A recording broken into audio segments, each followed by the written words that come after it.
"We're not funding this circus," my mom said, calm, cutting, final. My wedding plans, my future, all erased with one sentence. My sister didn't even blink. "Better luck next time," she added, smirking like it was a joke. Dad stayed silent the way he always did when she decided who I was allowed to be. I could have screamed. Instead, I said one word, understood, and walked out. They thought I'd break. They thought I'd crawl back like always. But 3 weeks later, when their world started to collapse, they finally learned what that word really meant. And it began with a single phone call. From the outside, my family looked like the kind people envied. Brick house, polished smiles. Sunday dinners no one dared miss, but inside every laugh came with a rule attached.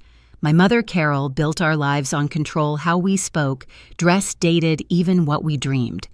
My father, Robert, followed her lead, the quiet echo behind every decision. And my sister, Shannon, she could do no wrong. When we were kids, I wanted to design dresses. I'd fill sketchbooks with fabrics and colors. One afternoon, Mom found my drawings, held them like evidence, then tossed them straight into the trash. "You're not wasting your life on fantasies," she said. My father just stood there nodding like he agreed. That day I learned silence could keep the peace. Years passed. I became what they wanted, an accountant, steady, safe.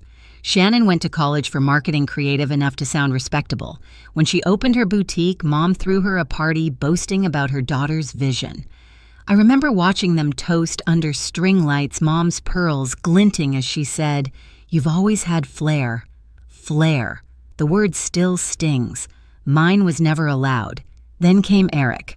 I met him at a community fundraiser, the kind of event my parents called small-town nonsense. He worked for a nonprofit, mentoring kids, laughed too easily, asked real questions. With him, I felt seen not as a project, but as a person. The first time I brought him home, Mom's smile froze halfway. So she said, "What do?" when he explained, her lips curved into something polite but cold. "How admirable," Dad muttered. "At least he's kind." Shannon just whispered, "Ambition's optional, I guess," and giggled. For 3 years, Eric stood by me through their quiet judgment. We planned our wedding carefully, responsibly.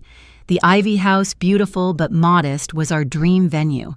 We saved every dollar ourselves. When Mom offered to help, I thought maybe she'd changed. She said she wanted the best for me. I should have known better. That morning when she called me back to the house, I thought it was about flowers or catering, not war. The moment I walked in, I felt it, the tension, the silence before the blade. She stood by the fireplace, arms folded. Shannon sprawled across the couch, scrolling through her phone. Dad stared at the rug. "We're not funding this circus," Mom declared. "Better luck next time," Shannon added without looking up. The words hit like a slap, sharp, humiliating, deliberate. I felt heat rise behind my eyes, but I didn't let them see it. I straightened my back, nodded once, and said, "Understood." The room went still. Mom blinked, confused. Shannon smirked, sure I'd given up. But what they didn't know was that silence was no longer my surrender. The drive back to my apartment felt endless. The sky hung low, gray, and heavy, the kind that made the world look smaller. My phone buzzed the whole way, Eric calling, but I couldn't answer. I needed the quiet, the hum of the road to steady me. By the time I reached home, my hands had stopped shaking. Mostly. The invitations sat on my kitchen counter, cream paper gold trim, our names printed side by side. I stared at them for a long time before sweeping the whole stack into a box. It wasn't anger yet, just numbness. The kind that sits in your chest like a stone. Eric showed up that evening, his face worried but gentle. "What happened?" "They canceled it," I said, flatly. He blinked. "Canceled. They can't just—" "They did. Called the venue, the florist, everything. It's done." He stepped closer, searching my face. "Do you want me to go talk to them?" I shook my head. "No. This time it's my turn." Later that night, I found myself flipping through an old drawer. At the very bottom was my high school sketchbook, the one Mom had thrown away years ago. The edges were bent, pages smudged with pencil lines. Dresses, blazers, shoes, all the things I used to love before she told me not to. I traced one sketch with my finger and felt the burn of something I hadn't let myself feel in years. Defiance. The word understood echoed in my head. It used to mean surrender. It meant you win. But not this time. Not anymore. I thought about every understood I'd ever said when she chose my college major, when she said accounting was respectable, when she told me love should look like money and status. Every understood was a piece of me she'd taken. That night I wrote a list. Every account, every payment, every contract connected to the wedding. Something didn't feel right, too precise, too immediate. You don't cancel a full event that fast without preparation. I called the Ivy House the next morning. The coordinator hesitated before answering. "I'm sorry, Ms. Perry, but your mother already sent us your signed cancellation notice." What I asked. She paused. "It had your signature." The floor seemed to tilt beneath me. I thanked her, hung up, and stared at my reflection in the dark phone screen. Someone had forged my name. My family hadn't just canceled my wedding, they'd erased me from it entirely. I drove straight to Diane Cole's office the next morning. She'd been my company's attorney once, sharp and unshakable, the kind of woman who looked like she'd been born in a courtroom. When I told her what happened, she didn't gasp or frown, she just started writing. "Show me the paperwork," she said. I handed her every file I had, payments, invoices, the original contract for the Ivy House. Diane flipped through each page pen, tapping against the desk in steady rhythm. Then she froze. "This cancellation form," she murmured, holding it up. "That's not your handwriting." I leaned closer. My name was there, sprawled across the page in clumsy ink.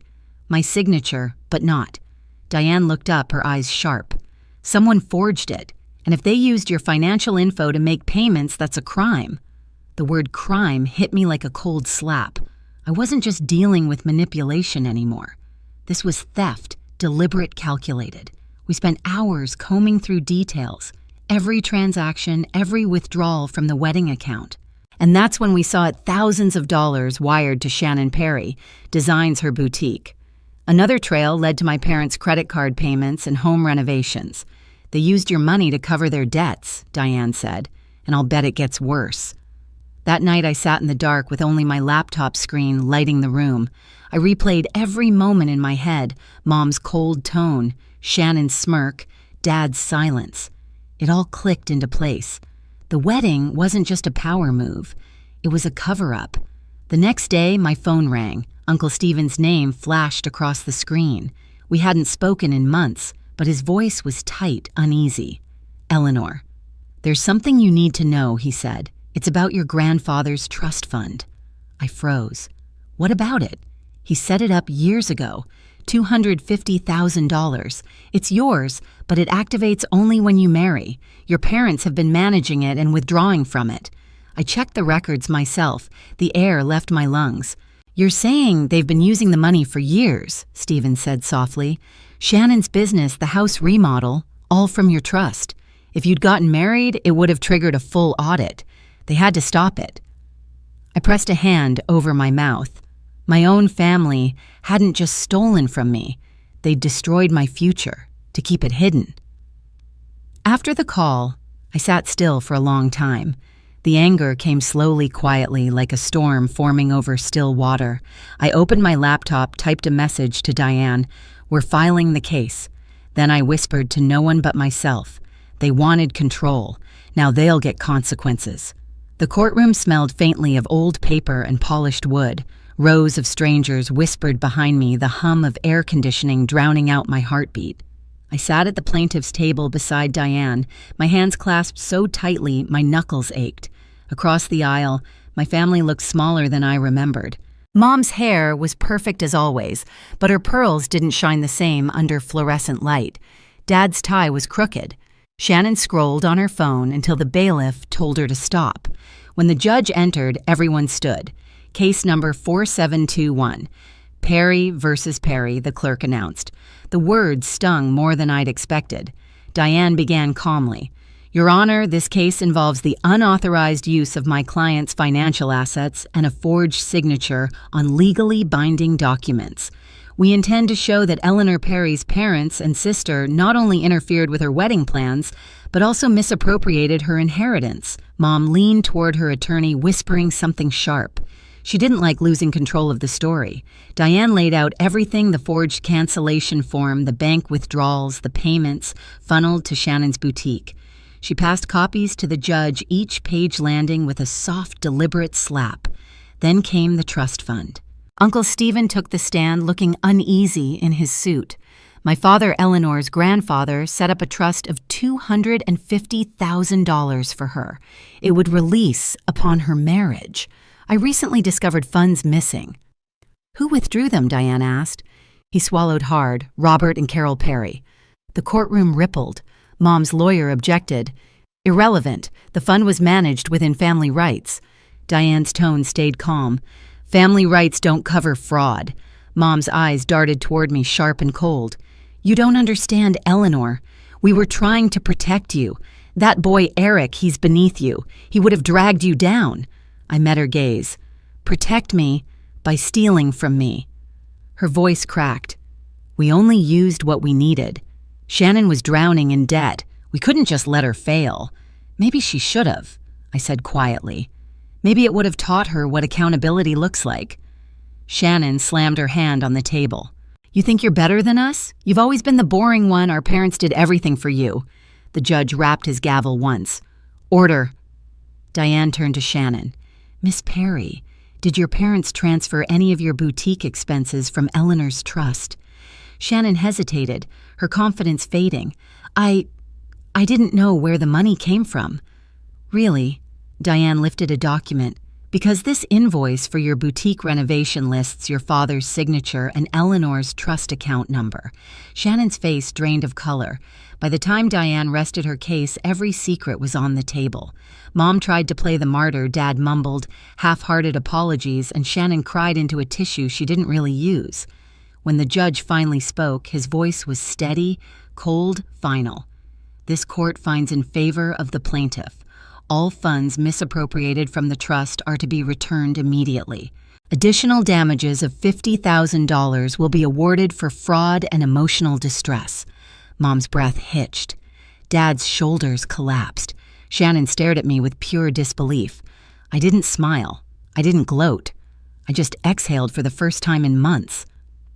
Outside the courthouse, the sky was clear, a rare blue that felt almost staged. Reporters weren't there. No crowd, just quiet. Diane turned to me. You did it. I just stopped them, I said. That's all. A week later, I stood at the Ivy House again, the same archway where my mother's words had haunted me, but this time it was mine. The garden lights flickered softly, tables draped in white linen, simple and elegant. Eric waited at the end of the aisle, his tie slightly crooked, his smile unwavering. Owen waved from the second row. Uncle Stephen gave a proud nod, and Diane, who never smiled much, actually did. When the music started, I felt my throat tighten. No mother adjusting my veil, no father walking me down the aisle, just me walking myself. Every step felt like reclaiming something stolen. As I reached Eric, he whispered, "You okay?" "I'm more than okay," I said and meant it. We said our vows quietly, not for show, not for anyone else. The officiant pronounced us husband and wife, and for a moment all I could hear was the wind through the ivy and the faint sound of laughter, real laughter. After the ceremony, I slipped away for a moment, standing beneath the same oak tree where I once cried after everything fell apart. I looked up at the lights and thought about how silence had become my weapon. My mother once called my wedding a circus. Now it was peace. Inside, music and warmth filled the air. Eric caught my hand and pulled me to dance. The world blurred faces, lights all of it. When the night ended, I wrote one last email. Simple, clean. Carol, Robert, Shannon. The court showed who you are. I wish you the best, but this is goodbye. I hovered for a second, then hit send. Outside, crickets hummed. Eric wrapped his arm around me, and for the first time in years, I felt free. A few weeks later, the calls began. First Mom, then Dad, then Shannon. Each one left a message that sounded the same: soft voices, forced apologies, a little tremble for sympathy. We just want to talk, sweetheart. Can we meet just once? Things got out of hand. I didn't answer. The phone buzzed on the counter while I folded laundry, cooked dinner, lived my life. Every vibration felt weaker than the last. Then came the voicemail that made me pause. Mom's voice, brittle and tired. Your father lost his job. Shannon's boutique. It's gone. We're trying to start over. We need help. I stared at the wall, not angry anymore, just hollow. They had taken enough. From Owen, I later heard the full story. Dad laid off after a scandal. Mom working part-time at a department store, Shannon drowning in debt. The same people who once dictated my life couldn't even keep their own afloat. One night, the calls started again, back to back to back. The screen lit up with their names. I picked it up, typed slowly, and sent one text. "The circus is already full." Then I placed the phone face down, poured myself a glass of wine, and went back to sketching under the soft kitchen light. The next morning, sunlight poured through the window, warm and quiet. Eric kissed my forehead before leaving for work, and I sat at my desk surrounded by fabric swatches and half-finished sketches. My first design line was taking shape, mine, not theirs. Freedom didn't feel loud. It felt still, steady, earned. I glanced at my phone on the table, no new calls, no apologies, just silence. The kind that finally meant peace. Mom once said my wedding was a circus. Maybe she was right, because now the show was over and I was the one who walked away smiling. If you've ever had to choose yourself over family, tell me in the comments. Hit subscribe. There's always another story to tell.